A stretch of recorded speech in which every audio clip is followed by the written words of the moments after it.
Welcome back to PCW, where today we are reviewing Monday Night Raw. Fresh off the back of an extremely good week last week, Monday Night Raw had a lot to live up to in the second week of its build towards Money in the Bank. SmackDown delivered by throwing in Edge and a few surprises that way, as well as a really intriguing little element to Baron Corbin. Meanwhile, Raw certainly has storylines that can be very good, can be very entertaining. It just depends how they choose to use them. Raw this week did not live up to last week. For PCW, I'm Tom Collihue. Be sure to hit like on the video, subscribe if you haven't, and let's jump straight in. Raw started with a cold open. We didn't even get an intro, and we definitely didn't get a recap, which is unusual for Raw, but they really wanted to give that element of surprise because things were changing and changing in a big way. There was no Randy Orton this week. He was of course planned to be in the Triple Threat main event, so they opened up with a battle royal to determine who would be taking his spot in that Triple Threat match instead of making it a clean one-on-one. Matt Riddle, currently en route to becoming the MVP of Raw, stepped up to Sonya Deville and Adam Pearce backstage and said that he wanted into the battle royal to represent Randy Orton's interests. Neither of them could come up with a legitimate reason why not, so that's exactly what happened, and that was our main story throughout Raw. The Battle Royal contained a variety of people. Angel Garza and Drew Gulak were involved from the lower end of the card. We had Cedric Alexander there. We also had Akira Tozawa and R-Truth from the 24/7 division. The 24/7 championship got a lot of love this week compared to previous weeks. There were also a few names who you'd expect more from. Jinder Mahal, Jeff Hardy, Mustafa Ali, and of course Damian Priest made his return to the in-ring action, which is a very good thing. We've just heard that he's been injured, but apparently not.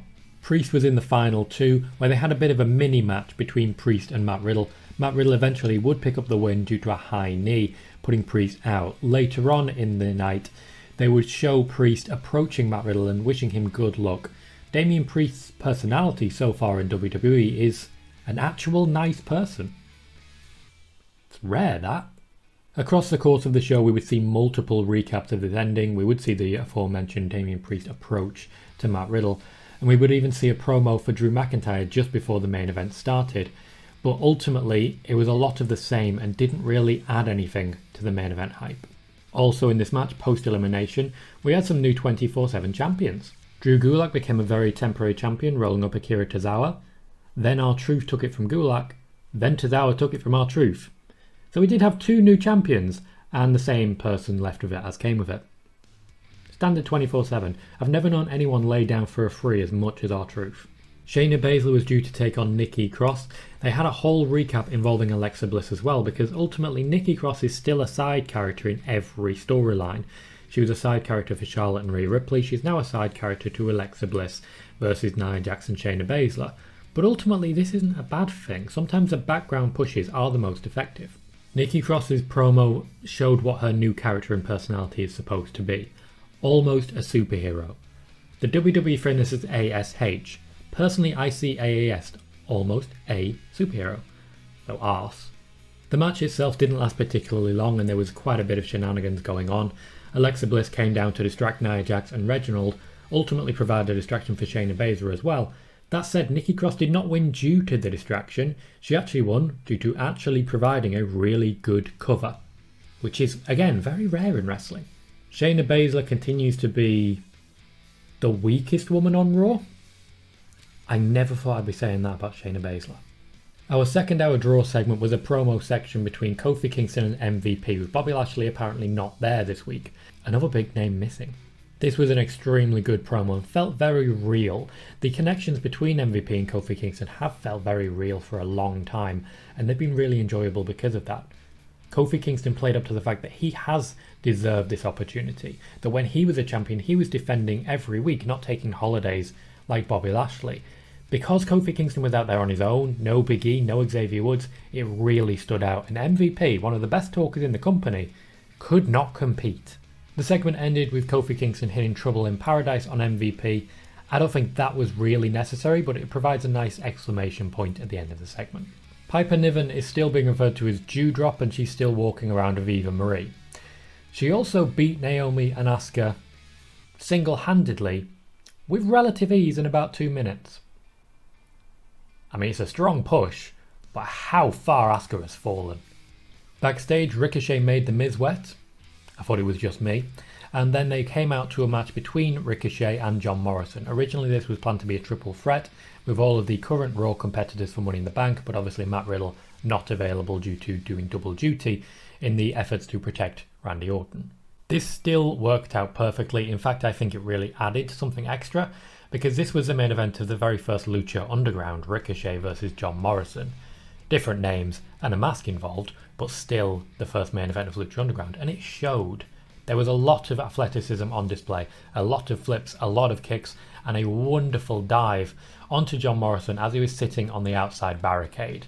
The end result was a double countout. I have no issue with that. It was all about one big spot and The Miz just trying to get everybody wet. It's one of those where, from the outside, if you saw this in isolation, you'd say this was a bad segment. But actually having watched it live, you feel things. For the third hour draw segment, we had Charlotte Flair, who's usually one of the draw segments.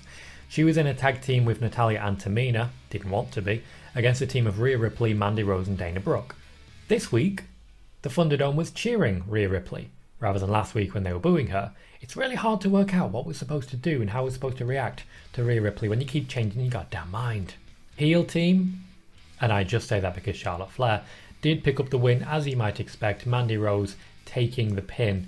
And really all of this was supposed to be about Charlotte and Rhea Ripley, but the only real interaction they had was a couple of chop blocks. It wasn't the strongest segment.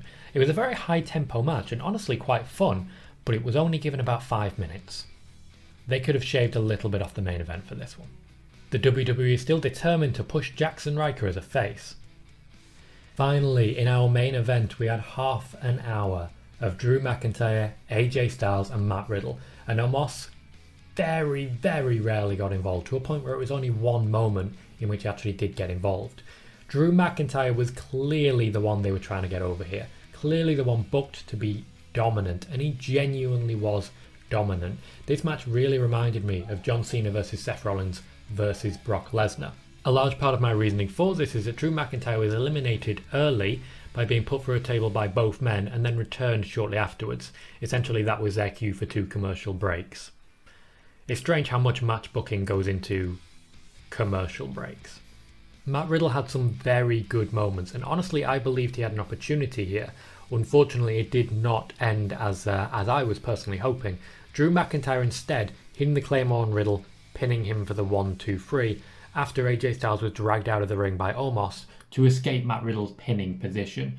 Ultimately Styles would have been pinned. It was a visible 3 count if not for the interference of Omos. That protects Matt Riddle in a way, protects AJ Styles because he didn't take the pin, but Drew McIntyre will be in Money in the Bank, which means that after being told that he will definitely not get another championship opportunity while Bobby Lashley is champion, Drew McIntyre has another championship opportunity while Bobby Lashley is champion. Raw this week had one fantastic hour, broken in between the first half hour and the final half hour.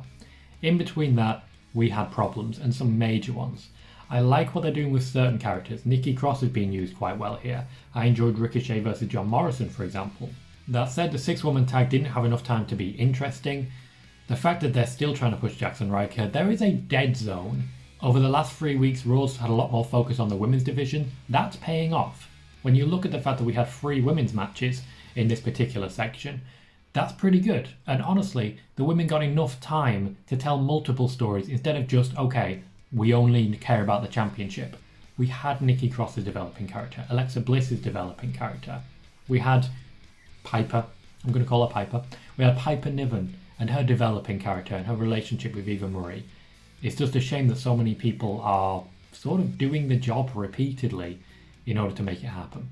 For PCW, I've been Tom Collihew. Be sure to hit like, subscribe if you haven't, and thank you for watching.